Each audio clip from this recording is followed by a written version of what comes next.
Simple home remedy to cure your kids' cough and cold.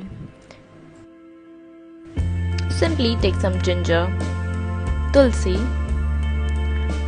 pepper, clove, cinnamon, and some peppermint.